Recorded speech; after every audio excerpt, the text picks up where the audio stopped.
Hello guys, तो जैसा कि हमने लास्ट एपिसोड में देखा था कि जियान अपने फ्रेंड को ढूंढने इस विला में गया था जहां पर उसके साथ बहुत से हादसात पेश आए थे। इसके साथ ही हमारा एपिसोड शुरू होता है और हम देखते हैं जियान अपने फ्रेंड जीरान के साथ होता है, जिसके साथ ही जियान अपने दोस्त जीरान से पूछता है ये बर्ड वाला लॉकेट तुम्हें किसने दिया था। जिसके साथ ही जीरान बोलता है ये लॉकेट मेरे लिए काफी खास है। तो जियान पूछता है क्या ये लॉकेट तुम्हें तुम्हारी गर्लफ्रेंड ने दिया था। तो जीरान बोलता है वो मेरी सिर्फ गर्लफ्रेंड नहीं थी बल्कि मेरी प्रोटेक्टर भी थी। अगर मैं इस दुनिया से चला गया तो लोग मेरी फीलिंग्स और मेरे पास को भूल जाएंगे। जिसके साथ ही जियान बोलता है तुम बहुत ज्यादा सोचते हो, अगर तुम इस दुनिया में नहीं रहे मैं तुम्हें बिल्कुल भी नहीं भूलूंगा। और तभी जियान की आंखें खुल जाती हैं। तो वो देखता है कि वो अपने घर पर है। तभी वो सोचता है कि कल रात को वो तो उस वेला में था, अपने घर कैसे आ गया, जबकि उसने एक मॉन्स्टर से फाइट की थी जहाँ पर उसे पावर्स भी मिली थी। और वो रेड हेयर वाला लड़का वो कौन था। जियान ये सब सोच ही रहा होता है कि अचानक वो नीचे गिर जाता है और उसकी गर्दन में दर्द होने लगता है। तो वो आईने में जाकर देखता है, वो देखता है कि उसकी गर्दन पर एक टैटू होता है जो पहले नहीं था। जियान उसको छू कर देखता है मगर उसे दर्द होने लगता है, मगर उसे कुछ भी समझ नहीं आता कि कल रात उसके साथ क्या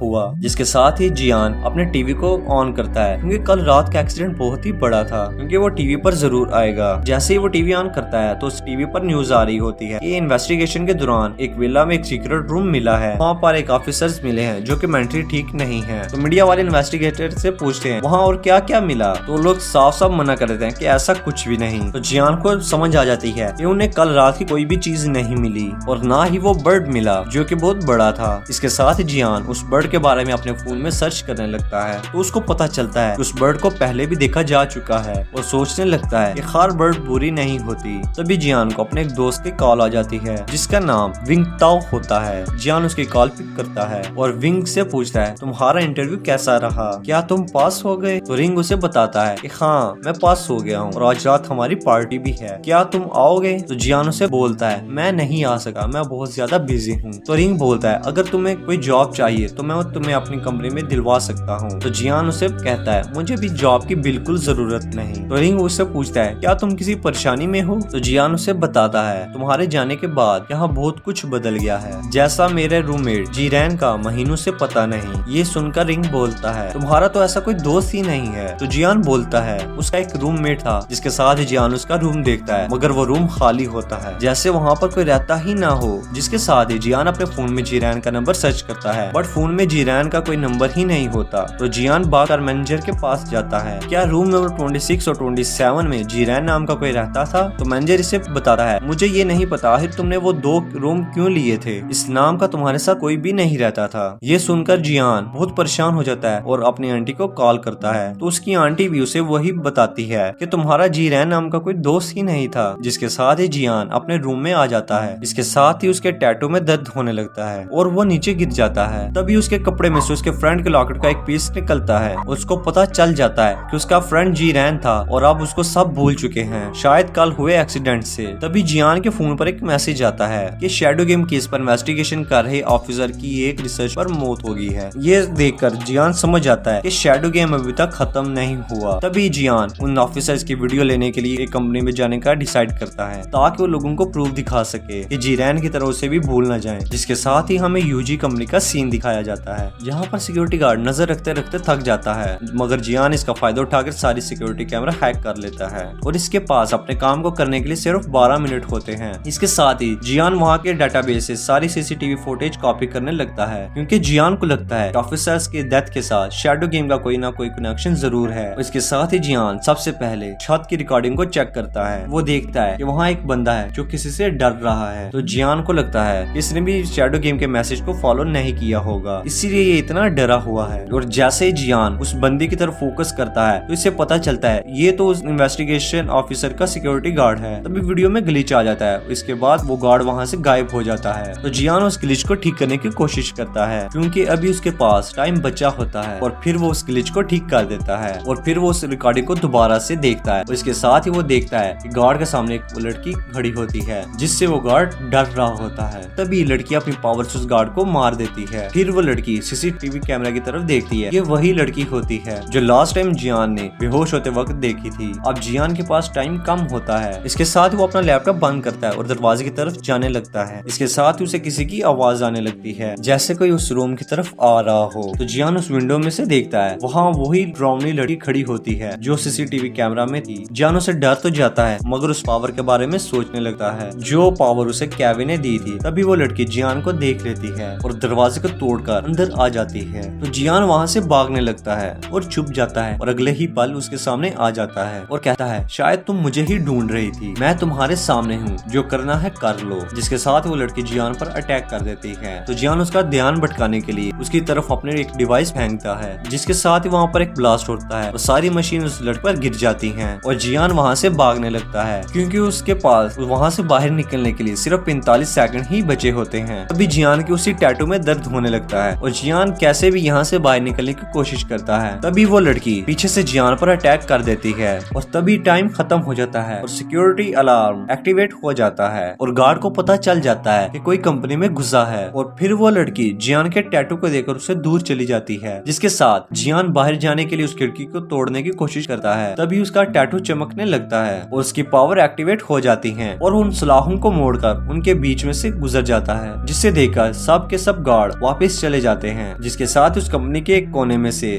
दो लोग बाहर की तरफ निकलते हैं जो कहते हैं हमें पहले आना चाहिए था, हम लेट हो गए, मगर अगली बार हम उसे अपने साथ लेकर ही जाएंगे, 10 साल पहले की तरह छोड़ेंगे नहीं। फिर वो दोनों जहाँ से निकले थे वहीं से वापस चले जाते हैं और अब हमें केविन को दिखाया जाता है जहाँ पर उसका मैनेजर उससे बताता है उसने पूरी बिल्डिंग को तबाह कर दिया है, जिससे हमारा सीक्रेट पूरी दुनिया के सामने आ जाता। तुम वहाँ करने क्या गए थे? तो केविन उन्हें बताता है कि आपको चिंता करने की बिल्कुल जरूरत नहीं है, मैं तो बस वहाँ पर उस मैटर को सॉल्व करने गया था। जिस पर मैनेजर कहता है मैं यहाँ पर तुम्हारी बकवास सुनने नहीं बैठा, अब तुम यही बोलोगे कि तुमने उस लड़के को पावर भी नहीं दी। जिसके साथ ही केविन कहता है हाँ मैंने उसे पावर दी थी, अगर मैं उसे पावर नहीं देता तो अभी तक वो लड़का मर गया होता और मैंने उसकी जान इसलिए बचाई थी क्योंकि बहुत अरसे बाद मुझे कोई अपने जैसा मिला था, मगर मैं उसका नाम भी नहीं जानता ताकि ये भी नहीं जानता कि वो रहता कहाँ है। फिर मैनेजर उसे एक फोटो दिखाता है जिसमें वही दो लोग होते हैं जो लास्ट टाइम हमने कंपनी में देखे थे, जिन्हें देखकर केविन वहाँ से जाने लगता है। जिस पर मैनेजर पूछता है तुम कहाँ जा रहे हो? जिसके साथ ही केविन कहता है आज मुझे रोकने की जरूरत नहीं है, अगर मैं उस लड़के को ना लाया तो कुछ बहुत ज्यादा बुरा होने वाला है। जो क्या करो केविन वहाँ से चला जाता है। जिसके साथ ही एपिसोड यहाँ पर कंप्लीट हो जाता है। तो गाइस ये सीरीज कैसी थी मुझे नीचे कमेंट्स में बताना। अगर वीडियो अच्छी लगी तो लाइक एंड शेयर करना और अभी तक आपने वॉइस ऑफ एक्सप्लेनेशन को सब्सक्राइब नहीं किया तो सब्सक्राइब कर ले ताकि आपको तमाम आने वाली वीडियोस का नोटिफिकेशन मिलता रहे।